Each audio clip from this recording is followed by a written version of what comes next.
Hello, I hope you all are having a great day. I am hanging out in the beautiful fall sunshine. I guess it's not technically fall yet, but I thought it was about time to do part 2 of my reselling failures. Everybody loves a good failure story. Maybe you'll laugh a little bit, maybe you'll cry.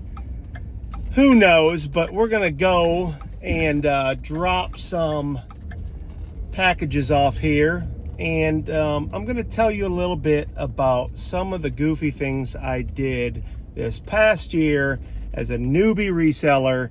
Hope you enjoy it. So here we go. Alrighty, sidebar. This is something I'm dealing with, have been dealing with, have mentioned it before. My post office. Now, I know the answer to this problem. Is my shipping and whatnot. Have an excellent rating, got up 5 stars, all the above.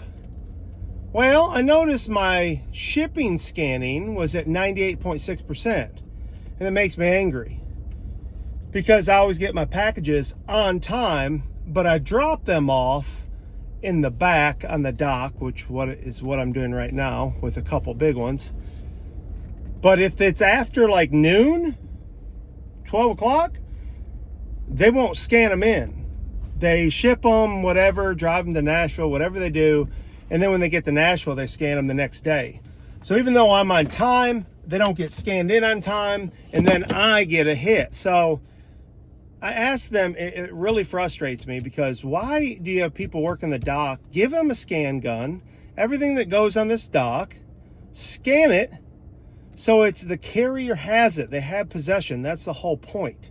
So that's a little issue I have, but I know I got to take them inside, and sometimes I'm bringing truckloads of stuff up here. So it is what it is, but that's something I deal with here. It makes me mad. I want to come drop them off. I really need to have just pick up at my house, schedule 2 days, but with my sales are so erratic, those 2 days a week, I don't know if I'd like that, knowing they're coming in the morning. Sometimes I like to do the work in the morning, the packing. So it is what it is. But back to issues I have, which are not my mental issues. We know about those, but reselling, quirky problems, goofy things in my Neanderthal brain. So let me drop these on this this loading dock, and I'll talk to you in now. I'm back. Okay, so I don't know where I left off the last video, but I was talking about goofy things I've done, mistakes I've made, beginner issues. You may or may not deal with this sort of stuff, but I sure did. I often reference a sale I went to last June. And again, it was a gigantic yard sale, biggest I've ever been to as far as a single person. The guy had bought out the flea market. A guy had passed away, owned a flea market, and he had buildings full of stuff. This guy bought everything. So he had semi-trailers full of stuff. So at this sale, I have a lot of lessons from that one sale. But as I've mentioned before, I got there not real early, 9:30 or so, and I started shopping, and right away I could see there was just so much stuff to buy. And the guy immediately comes up, man, make a deal. I'm giving deals, name a price. I want the stuff gone. Those are the words you love to hear as a reseller, a buyer is, I want the stuff gone. I don't care, because you're going to get some deals.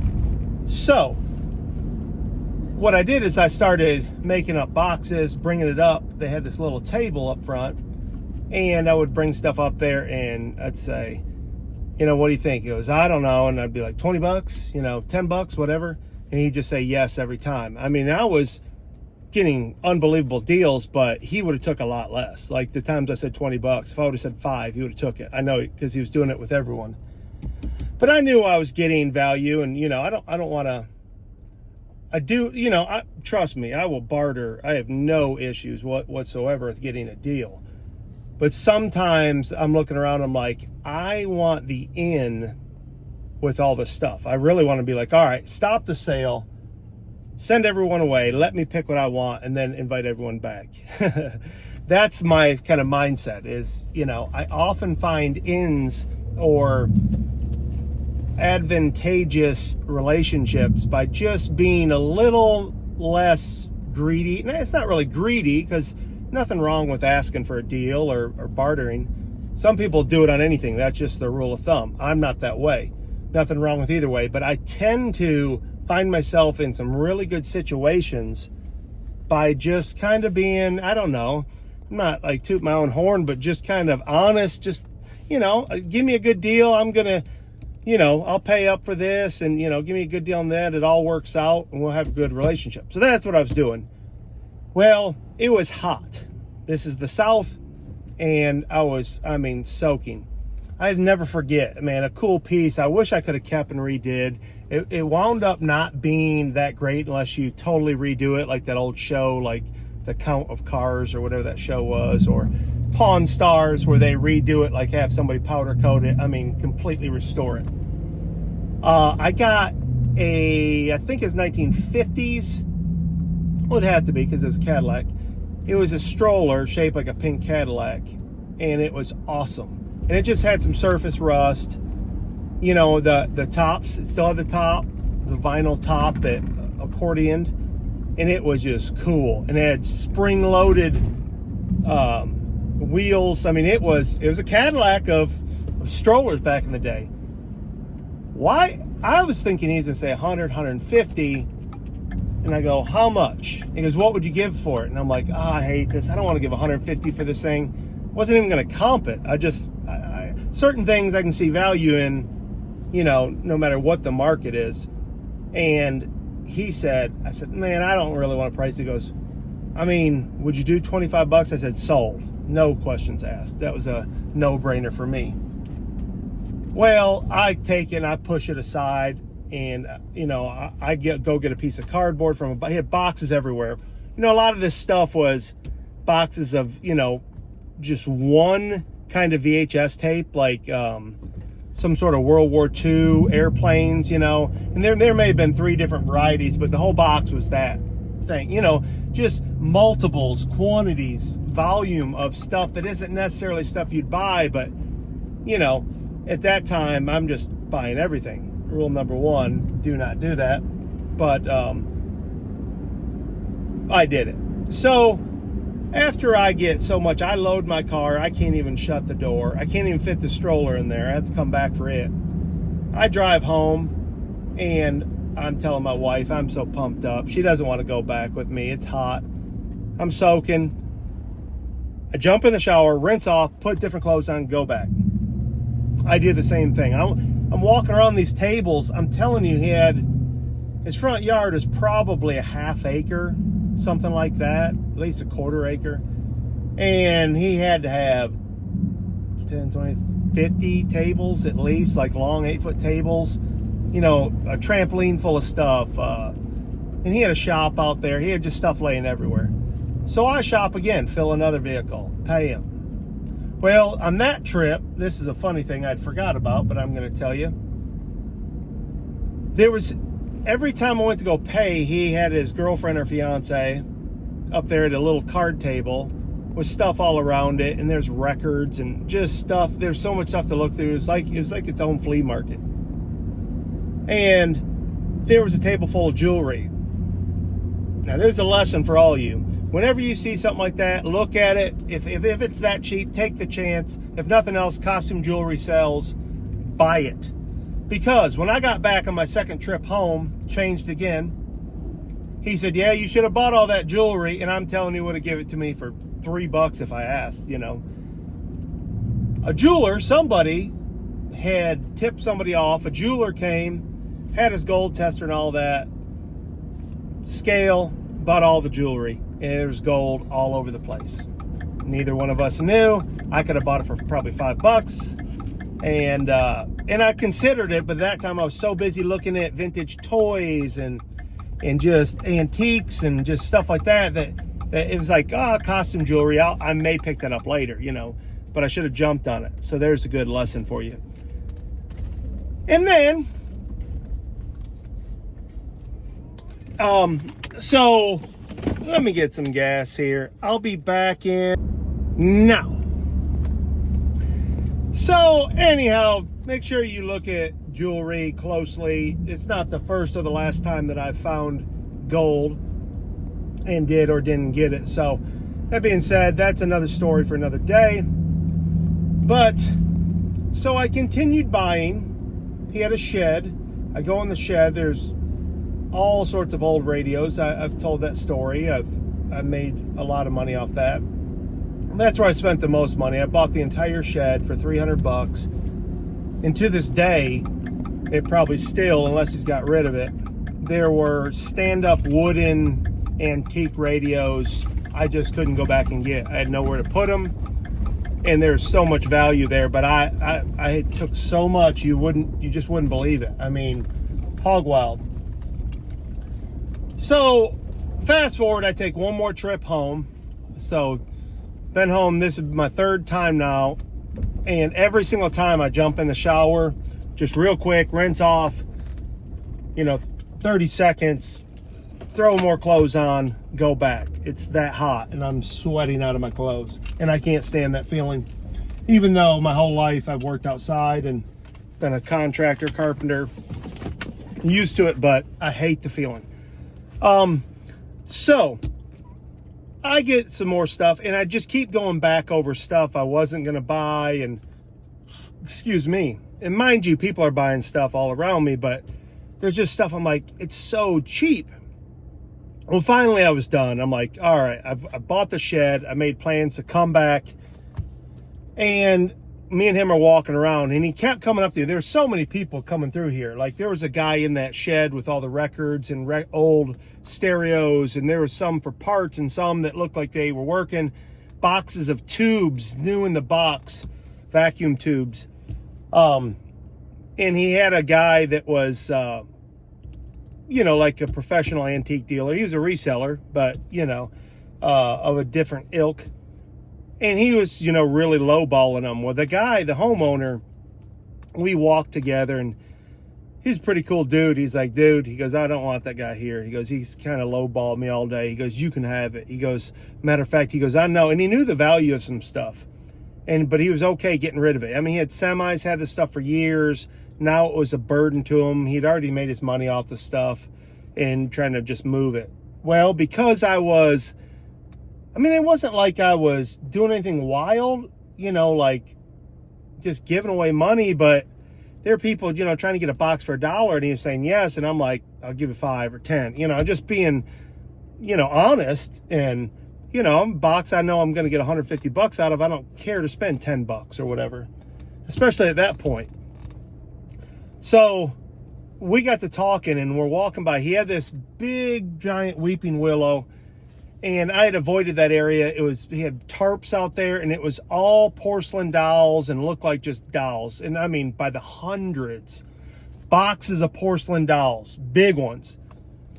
Well, I had looked over there earlier because I'm definitely going to look, but I had avoided really going deep. But some of the porcelain dolls, brand new in the box, price tags of $146, $76, stuff like that.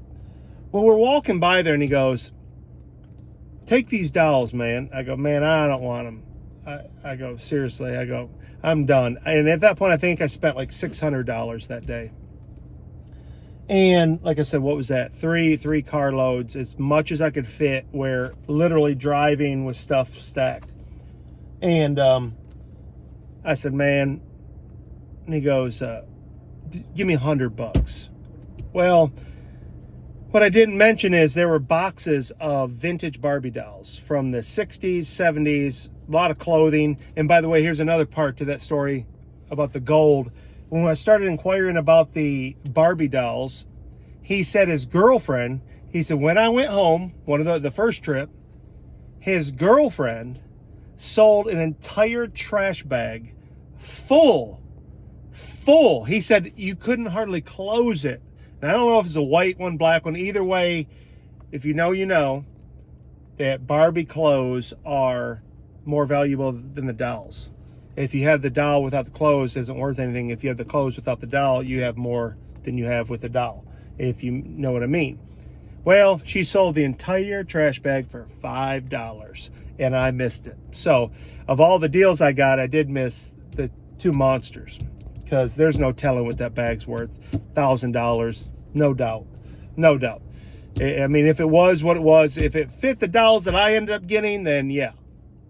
So, I'm looking at all these dolls, and again, some of these porcelain dolls, and here's the thing, I had missed that he was telling me, he was showing me one, there's two types, I still have it, and I have confirmed this, that a woman came from the Museum of Dolls and bought one, just offered $100, didn't even ask what he wanted, said, I'll give you $100 for that, and he said, sure, and he was blown away. He was telling me this, and come to find out, it's worth like $1,000 at least. You know, it was one of this rare, one of these designers, you know, creators of these dolls that was in the Museum of Porcelain Dolls, if you're into that sort of thing. So I knew there was value there too, but the Barbies alone were worth $100. I mean, they're boxes. So I reluctantly, there's Cabbage Patch dolls, dolls from the 70s, even some plush old. I mean, it was a no-brainer, even though when I tell you, it was over 300 dolls. So that took me 3 more trips to get all those. And I rented a storage building. Well, I made the money back on the dolls. That's the point I'm getting at. I sold all kinds of Barbies. You know, that I had some 80s. Very few were modern. There were a couple from the 90s, but any of the 90s were like, you know, they were closed. I mean, there were boxes, dolls, like the complete set. The box would be crushed, but it might be Skipper with a bicycle. There's that much stuff. Well, I sold all that stuff off. Sold it on eBay and stuff. And, but to this day, so well over a year now, I've had this storage building, and I take that back. I had a house at this point with a farm. I had them in the basement in my garage. My garage was full of dolls forever. But since about it's probably going on a year now. Yeah, sometime in the fall, October-ish, I got a storage building and I put all those dolls in it, and I haven't messed with them. Like I have with the Barbies, the small stuff. Like, I mean, I ended up with MC Hammer, New Kids on the Block dolls, Monster High dolls. I mean, it was a no-brainer to buy all that. But porcelain dolls are hard to sell. And I did finally do some in a live and sold some. And at this point, I'd just give them for $5. It didn't matter. I mean, I had my money. I wanted to get rid of them.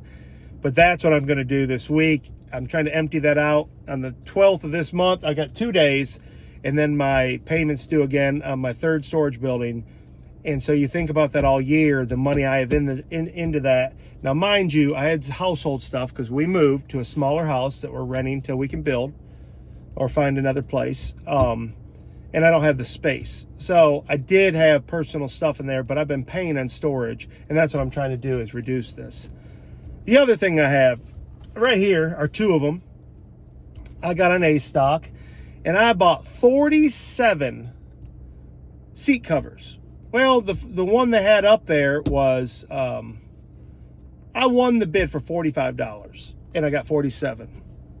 So less than $1 a piece. Some of these seat covers, they're from Cover King. They're custom seat covers. Some are for like King Ranch Ford trucks, $600. These 2 in the back, there's one for a Ford Fusion that, you know, selling on eBay for $75. These are brand new. I mean, they come with a kit with gloves, the stuff that goes under the seat where they won't slide. They're neoprene. Some are leather. Some are camouflage tactical with like stuff that sits behind the seat. You can put stuff in. Camouflage, gray and black camo. All sorts of different vehicles. All of them brand new are over $150. Some are $300. Some are $500. But I haven't done much with them. And on the box, there's a little code. So you got to look up each one to see what vehicle they go to. And so I just started listing those, but I have an entire storage building full of those. So if you're getting into this, and again, it's a no-brainer. I sell one, I make my money. I've already sold one at a yard sale for, I don't know. I've sold a couple for $10, but I still have the majority of them left. But if I sell one for $100, I'm in the money. And so I started listing these on eBay yesterday, and I'm going to get rid of them. If I don't, I'm going to go through, take a day, and I'm going to research them all and use a Sharpie, write what model they are. I'm going to go live on Whatnot if I promote the show, and I'm going to sell them. They're already in a box. I've actually got to unseal them to see what they are, but I can just tape them right back up. So I could take a picture of them or open them, show them, but they're valuable. I mean, I don't even know all the models of vehicles, but a lot of them are Toyota trucks, Nissans, Fords, Chevys. But it's something that you need to concentrate on to get rid of. If you're like me, I like to deal with stuff like the MC Hammer dials. That's something cool to me, relatable, where these car seat covers, there's value, but you got to be creative to push them. So those are a couple things, mistakes. Now, they're not mistakes in the long run, but they take up a lot of time, a lot of space. So it's easy to get caught up in good deals and buy something for a deal.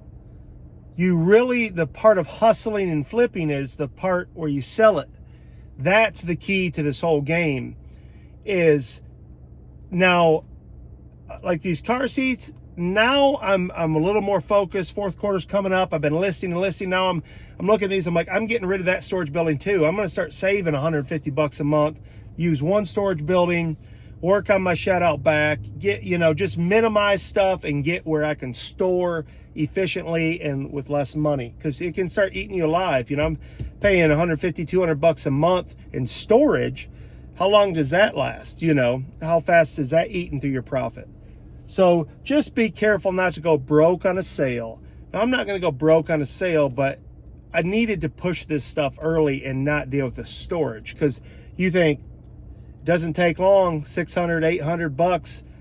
Am I going to be able to get $800,000 out of those? Now, I do have personal stuff in there, but again, if I got all these storage buildings, out in the gravel and I just put my personal stuff there, I could eliminate two, and that'd save a lot of money. So that's a mistake I made, is just thinking and being able to justify it with a housing move. That it's a mistake I made to just think that it's fine, not accounting for that money, I guess what I'm saying, not being wise about it. And that's goes back to what I always say about the old business I was in, which is you just deal with it. That's part of the business, where in reselling, that's going to eat your lunch, because there's no home run coming up from the backside. You know what I mean? I'm not going to, now I could buy something that's a home run, buy something for $5, sells for 500, but that's different than being able to put $500 in a bid that's $27,000, and that money's basically just free money, so to speak.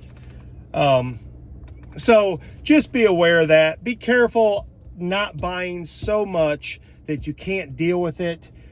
Be a salesman. So what I was saying is, this excites me, because now this is going to take my salesmanship, and I do have that skill. I've sold my whole life. Roofing sales, business to business, sat down on people's couches, did presentations. I've done that. This is what I'm good at, but I'm not good at it when I have something easier to do. So that's my lesson for today. Don't go broke on a sale.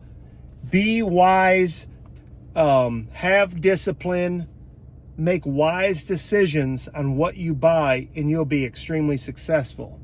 Now, I'm selling stuff all the time, and I've learned a lot. But I'm selling stuff that I sat on for a long time, which would be okay if I had a warehouse, but I'm afraid if I had a warehouse, it would be full too. So keep that in mind. Be wise. But anyways, that'll end it for part 2 of huge reseller mistakes. Be looking for part 3, because we're just getting started. I love y'all, mean it. Stay positive, stay picking, stay rad, and write in the comments maybe one of the mistakes you made, or something wise that you've done that everyone else could learn from. Don't forget, if you want to be promoted, write any promotions in any of my social medias. I love y'all, mean it.